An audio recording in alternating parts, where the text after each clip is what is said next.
Oke, shalom, kekasih Kristus, gracious people. Iya, kita bersyukur ya bisa ketemu lagi nih di Giakom Channel, di Rich Production, di TikTok.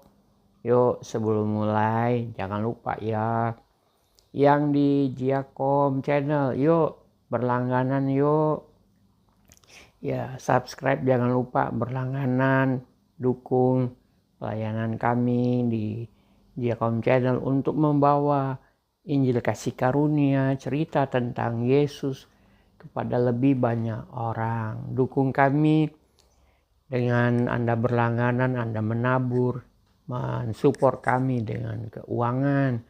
Ya, kami ingin mengembangkan ini lebih baik lagi. Yuk dukung kami ya di TikTok Rich Production. Yuk jangan lupa di repost ya. Jangan lupa ini video di like ya, dan follow di Rich Production. Oke. Di komen juga, di komen. Komen betul. Ayo di komen dong, atau testimoni Testimoni kesaksian. atau kesimpulan Anda, apa yang Anda dapatkan dari renungan kali ini. Betul. Ya betul Ibu Gembala. Tuh, jangan cuma denger aja, di komen ya. Di komen, di like, di sub, di follow, di repost. Nah, itu baru akan makin banyak orang kok yang akan diberkati dengan firman, dengan kesaksian lengkap sudah. Iya, oke. Sebelum kita lanjut di 3.0 ini ya, dari awal sudah salah 3.0, kita akan mulai. Tapi sebelumnya kita akan berdoa. Ibu Gembala boleh bantu yang berdoa, silakan. Ya, kita satu dalam doa. Terima kasih Bapa yang baik untuk pemeliharaanmu dalam setiap kehidupan kami masing-masing. Kami berdoa saat ini dalam nama Tuhan Yesus, Roh Kudus yang akan mengajar setiap kami saat kami mendengarkan kebenaran firman saat ini. Amin. Diberkati Pastor Rich yang akan Engkau pakai dia untuk mewartakan kebenaran melalui Injil kasih karuniamu saat ini. Amin. Ada pewahyuan baru, Roh Kudus menolong, menuntun dalam setiap perkataan. Amin. Kami percaya perkataan dari Engkau itu akan memberikan kami kekuatan baru, merubah cara berpikir kami, dan juga terjadi kesembuhan, mujizat-Mu terjadi bagi setiap kami yang mendengarkan. Siapapun dia, siapapun kami yang mendengarkan, kami percaya kami akan melihat Engkau dalam kehidupan kami masing-masing. Amin. Terjadilah semua yang baik melalui kebenaran firman yang akan dibagikan sebentar. Terima kasih Bapa, kami menyerahkan waktu ke depan ke dalam tangan-Mu. Dalam nama Tuhan Yesus, haleluya. Amin. Amin. Terima kasih Ibu Gembala. Oke, saudara, pernahkah Anda kalau baca Alkitab gitu ya, ada satu perikop atau satu ayat begitu. Terus begitu Anda selesai, Anda muncul satu pikiran gitu. Ada satu pikiran dan menyebabkan itu menjadi sebuah pertanyaan. Nah, pasti ada yang begitu. Nah, mungkin selama ini Anda berpikir begini, aduh, apa ya maksudnya ini? Nah, biasanya kita kebiasaan, nanti saya coba tanya dengan si ini, si itu, si Ana gitu. Tapi kalau saya terbiasa begini saya. Kalau saya muncul satu pertanyaan begitu, saya dalam diam saja, saya renungkan dan ada di pikiran, di hati, dan saya ucapkan juga di mulut saya dengan berbisik, karena ya kan saya ngomong sendiri kan. Jadi saya bilang begini, Roh Kudus, ini maksudnya apa ya? Ayat ini tuh bilang begini. Apa maksudnya ya Roh Kudus? Nah, saya mau bagikan aja ya kebiasaan saya ini. Dan saya tahu karena Roh Kudus itu tidak pernah meninggalkan kita. Dia memang diberikan ya, Yesus memberikan kepada kita itu selama-lamanya kok. Dan Roh Kudus itu ada di dalam kita. Dia akan menolong nggak? Iya, dia memang penolong. Dan dia mengajari, Alkitab bilang begitu. Dia akan mengajari segala sesuatu. Nah, waktu saya ketemu ayat itu, saudara, saya bilang, oh berarti Roh Kudus itu bisa ngajar apa aja ya? Iya, memang. Kalau nggak percaya, ya dicoba aja. Kan kalau Anda belum coba, Anda nggak tahu kan fungsinya. Nah, saya begitu, saudara. Jadi, waktu saya membaca, merenungkan, kita masih dari Yohanes 3 ya. Nah, waktu saya baca Yohanes 3 ini, saya merenungkan gitu. Ini kayaknya ada sesuatu yang Yesus tahu bahwa si Nikodemus ini pasti belajar ini. Iya, dia seorang rabi kan, rabi terkenal pula di Israel. Seorang rabi itu tidak mungkin tidak belajar. Sementara orang Yahudi itu terbiasa dari kecil, mereka tuh memang belajar, ada sekolahnya. Kalau mau khusus lagi, mereka akan ikut rabi siapa, wah pokoknya. Dan Yesus tahu kok bahwa Nikodemus ini belajar. Makanya kita perhatikan kalimat-kalimat yang digunakan oleh Yesus dalam percakapan dengan Nikodemus itu di Yohanes 3 berbeda waktu Yesus bercakap-cakap dalam Yohanes 4 ya. Yohanes 4 itu kan perempuan Samaria. Anda lihat percakapannya. Percakapan dengan Nikodemus itu kalimat-kalimatnya ya. Karena Yesus tahu kan dengan siapa dia berhadapan. Orang yang berpengetahuan. Tapi kalau kita perhatikan percakapannya lebih panjang dengan perempuan Samaria ya. Bahkan dia mengungkapkan dirinya sendiri kan. Dengan Nikodemus enggak. Jangan kita berpikir, hebat ya Nikodemus tahu ya bahwa Yesus itu siapa. Sekarang tuh banyak orang tahu siapa Yesus. Tapi pertanyaannya, kamu mengenal dia apa enggak sih? Kamu mengakui dia apa enggak sih? Mungkin kamu tahu ya kayak Nikodemus di ayat 1. Dia bilang kami tahu engkau utusan Allah karena mujizat yang dia lakukan, yang dilakukan Yesus dan segala sesuatunya itu tidak mungkin dilakukan oleh orang biasa. Ini seorang rabi loh. Dan rabi-rabi lain, pemuka-pemuka agama, pengajar-pengajar Yahudi, itu punya kesimpulan benar nggak?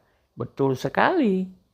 Tapi yang lucunya itu waktu Yesus mulai berkata-kata, bercakap-cakap dengan Niko, dan kesimpulan Niko itu ayat 9 yang dia bilang, bagaimana mungkin semua ini terjadi? Wow. Dia di ayat 1 bilang dia mengaku Yesus itu utusan Allah. Lah, masa dia bilang, ini utusan Allah kok bagaimana mungkin? Loh, memangnya pengakuanmu itu hanya di mulut, Niko? Ya kebanyakan kan sekarang juga begitu. Sekarang juga begitu. Nah, jadi saya bertanya gitu. Apalagi Yesus mengulang ya, ayat 3 dan 5 itu. Tentang lahir kan, harus lahir baru gitu. Yang kita sudah bahas di 2.0 ya. Anda yang belum dengar yuk dari 1.0, 2.0. Nah sekarang 3.0 biar nggak bingung. Ya, saya menyampaikan ini juga hasil perenungan saya. Saya bertanya dengan Roh Kudus, ngobrol. Jangan bilang, ada ini pastor. Ya, coba Anda pikir baik-baik begini.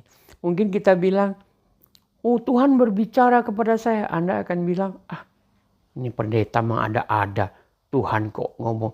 Lah, mungkin dulu pemahaman kita bilang, ini pendeta asal aja ngomong. Bilang aja saya berdoa, kan gitu. Tapi setelah saya renung-renungkan sampai sekarang, kalau kita misalnya pendeta atau pastor atau penginjil atau guru atau siapapun, kalau kita bilang di depan audiens bahwa Tuhan berkata kepada saya, kalau sekarang saya nggak akan bilang, orang itu sesat lah, sosot lah, apalah, satset lah. Saya nggak bilang begitu. Kenapa? Lah kalau Tuhan ngomong sama kita, orang dia tinggal dalam kita. Roh Kudus bicara sama, ya memang Roh Kudus tinggal dalam kita, masa nggak pernah ngobrol? Nah itu yang malah saya ragukan. Ini bener nggak kamu nih? Believe in Christ or not? Because when you believe in Christ, the Holy Spirit is live in you. Because you are the house of the Spirit. Because you are the house of God. Ya udah, berarti nggak pernah ngobrol dong. Ya udah, itu pemikiran lain. Silakan Anda renungkan ya. Nah jadi saya bertanya, apa maksud Yesus di ayat 5 ini? Karena ayat 3 sudah. Kok ini lebih dalam lagi diulang ya? Saya bertanya, ini pertanyaan saya itu di dalam pikiran pasti ada yang terlewatkan. Pasti ada yang pernah dipelajari oleh Niko. Karena konsep berpikir saya, dia seorang rabi. Dan Roh Kudus menjawab. Roh Kudus bukan menjawab, ada suara menggelegar di telinga saya. Hai, hai, hai, hai. Pastor Rich. Bukan gitu. Ada di hati dan terlintas di pikiran. Apa itu? Nah, saya akhirnya diarahkan. Karena sebelumnya udah lama banget. Saya punya kebiasaan belajar dari macam-macam versi terjemahan Alkitab, saudara. Baik bahasa Indonesia atau bahasa Inggris. Saya punya itu. Makanya Roh Kudus membawa saya, dia bilang, no, buka Christian Standard. Karena saya punya versi Christian Standard Bible. Jadi saya buka lah yang ayat 5 itu ya, Yohanes 3 ayat 5. Di dalam Alkitab Christian Standard Bible itu memberikan ayat paralel. Di versi lain tidak ada, saudara. Amplified Bible pun yang sering saya pakai karena mengandung dalam bahasa Inggrisnya itu mengarah ke bahasa-bahasa aslinya, itu nggak ada juga ayat paralel itu. Hanya di Christian Standard Bible. Jadi saya ikuti, Roh Kudus taruh di hati, di pikiran. Jadi saya minta istri saya, Bu Gembala tolong buka dong, lihat Christian Standard. Betul, ada ayat paralel yang menjawab pertanyaan saya. Karena saya berpikir begini, ini pasti ada yang mendukung ini. Sampai Yesus berkata begitu. Dan Yesus jawab dengan ayat 10 kan akhirnya, waktu ayat 9 dia bilang, bagaimana semua ini bisa terjadi? Ayat 10 Yesus bilang, kamu ini gimana sih? Bukankah kamu ini guru terkenal di Israel? Iya kan? Nah, saya langsung pikir, nah, keingintahuan saya dituntun oleh Roh Kudus. Saya nggak langsung cari YouTube siapa, dijawab, enggak mau saya. Jawaban manusia bisa saja mengecewakan suatu saat. Enggak saya. Makanya saya nggak pernah mengidolakan YouTuber siapa, apologet siapa. Nggak ada saya. Mohon maaf saudara ya, kalau Anda silakanlah. Itu kan preferensi, orang suka, silakan. Kalau saya untuk belajar menggunakan Roh Kudus di dalam saya, ya saya bertanya begitu, saya tanya bodoh-bodoh aja. Roh Kudus, ini apa sih maksudnya? Kayaknya ada apa? Kayaknya ada yang lewat dari Niko ini. Diberilah, dan ayatnya itu ya pasti sudah pernah dibaca oleh Niko dan dipelajari karena dia rabi. Kenapa? Ini kitab Nabi kok, Yehezkiel. Christian Standard Bible itu memberi paralelnya itu Yehezkiel 36 ayat 25 sampai 27. Nah, waktu saya baca, oh ini maksudnya ayat 5 itu. Makanya di 2.0 saya berikan judul point of view kan. cara berpikir, cara memandang kan. Nah, baru saya lanjutkan dengan 3.0 dengan subjudulnya Forget all lesson, pelajaran lama. Niko lupa pelajaran lama dia. Dia pasti belajar kitab nabi-nabi kan. Yuk kita lihat ya apa yang dilupakan oleh Niko. Ya, silakan Ibu Gembala baca langsung aja versi yang kita sudah pelajari, versi mudah ya. Iya. Versi mudah dibaca Yeskel 36 ayat 25 sampai 27. Silakan Ibu Gembala. Ayat 25. Kemudian aku memercikkan air bersih padamu dan membuatmu bersih. Aku akan membasuh semua kenajisanmu. Berhalamu yang kotor membuat kamu kotor, tetapi aku akan membuatmu bersih. Ayat 26. Aku akan menaruh roh yang baru padamu dan mengubah caramu berpikir. Aku mengambil hati yang keras dari tubuhmu dan memberikan hati yang lembut kepadamu. 27. Dan aku menaruh rohku padamu. Aku mengubahmu supaya kamu mematuhi hukumku. Kamu akan mematuhi perintahku dengan seksama. Nah, coba kita perhatikan. Itulah pelajaran lama yang dilupakan oleh Niko. Kenapa? Ya, coba Anda komparasi aja. Ayat 1 Anda gabungkan dengan ayat 9. Pengakuannya dan pernyataannya dari apa yang dijelaskan oleh Yesus. Makanya saya bilang, Yesus itu maunya kita itu berpikirnya itu dari awal. Pada waktu kita selamat, pada waktu kita percaya, saudara, kita tidak lagi memandang seperti kita memandang diri kita hanya jasmania. Tapi Yesus mau kamu mulai memandang dirimu itu rohania. Kenapa? Lah itu lesson-nya. Coba kita perhatikan. Kalau Yeskel 36 itu judul perikopnya itu kalau TB bilang pembaharuan Israel. Kalau Anda baca 24, itu yang sekarang sedang terjadi. Kan itu nubuatan itu dari Nabi Yeskel tentang Israel akan bagaimana. Ayat 24 itu bangsa Israel itu mereka akan dikumpulkan kembali ke tanah perjanjian. Kan sekarang sedang terjadi. Baru 25 itu, 25, 26, 27, Anda baca lagi atau Anda dengar ulang video ini. Tidak ada bagian manusia. Tolong catat itu. Semua aku. Akunya itu Allah loh. Memercikkan air itu, membersihkan sampai bersih itu bukan manusia loh yang lakukan. Tapi Allah. Hati itu jadi bersih itu bukan manusia yang buat, Allah.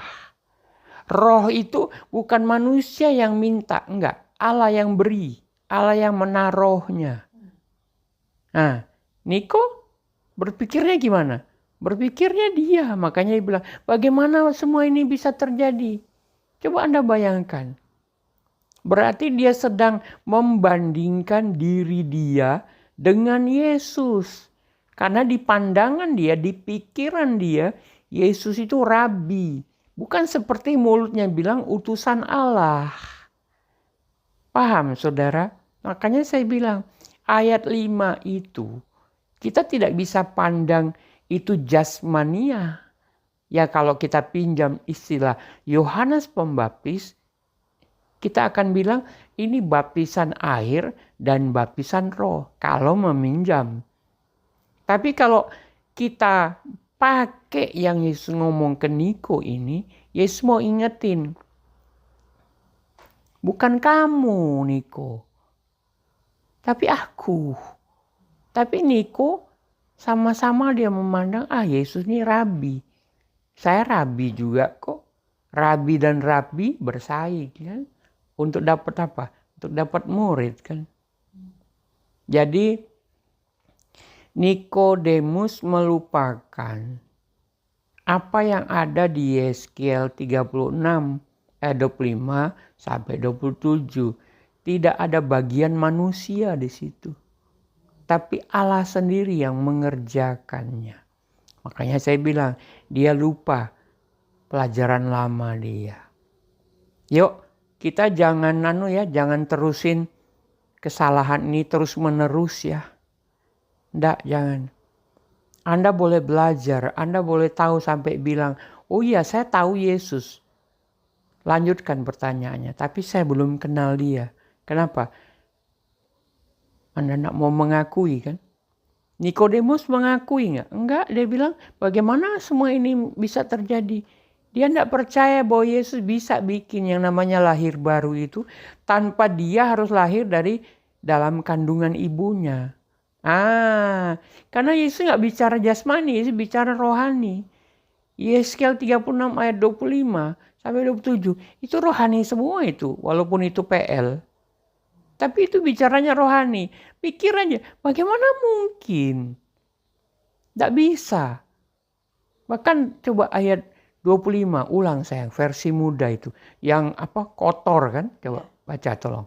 Berhalamu yang kotor membuat kamu kotor. Tuh, berhalamu yang kotor membuat kamu kotor. Terus? Tetapi aku akan membuatmu bersih. Tuh, tetapi aku akan membuat kamu bersih. Coba. Bukan orang Israelnya, enggak, tapi Allah yang membuat mereka bersih. Keren kan? Tapi Niko enggak, dia menyamakan posisi dia dengan Yesus. Ada persaingan di kepalanya.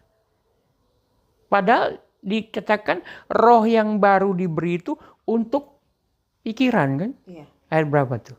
Ayat 26. Coba baca 26. Aku akan menaruh roh yang baru padamu dan mengubah caramu berpikir. Tuh, merubah cara berpikir itu kerjaan Roh Kudus. Tidak ada yang lain. Tidak bisa kita. Roh Kudus yang mampu mengubahkan cara berpikir. Jadi di kali ini di 3.0 lupa akan pelajaran yang lama. Yuk kita jangan terusin yuk. Karena ini sudah salah dari awal. Orang tidak mau memahaminya lebih jauh. Tidak mau bertanya lebih jauh. Kembangkan itu dan tanya kepada Roh Kudus. Saya percaya Roh Kudus itu senang banget dia jawab. Bagaimana cara dia jawab itu beda-beda setiap orang. Saya tidak tahu bagaimana. Yuk kita akan lanjut di 4.0. 4.0 itu tentang apa? Tentang salvation is easy. Wah, Anda mulai sesat nih. Enggak. Keselamatan saya jelasin tetap melalui Yesus. Bukan dari Rasul Yohanes yang baru. Apa tuh? Sinjonggi. Yang disebarin sama Pendeta Gilbert Lumondong. Luar biasa kan? Ini saya baru dengar sih kabarnya.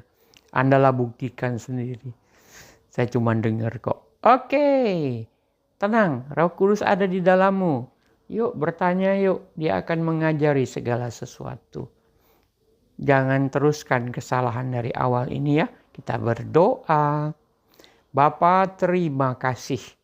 Roh Kudus terima kasih. Engkau akan terus memberi kami hikmat. Dan memberikan kekuatan kepada kami. Memberikan pertimbangan di hati dan di pikiran kami. Kau ada di dalam kami, Roh Kudus, tolong kami. Yang sakit disembuhkan, yang ada masalah bertemu dengan jalan keluar. Yang sesak ada kelegaan dalam nama Tuhan Yesus. Kami tetap percaya kebaikan dan kelimpahan menjadi bagian kami. Kami terus dibawa pada tempat-tempat yang tepat, bertemu dengan orang-orang yang tepat, dan pada waktu-waktu yang tepat. Terima kasih Bapa, kami berjalan terus bersama dengan Engkau. Dalam nama Tuhan Yesus kami sudah berdoa dan kami bersyukur. Amin. Shalom, shalom. Bye-bye.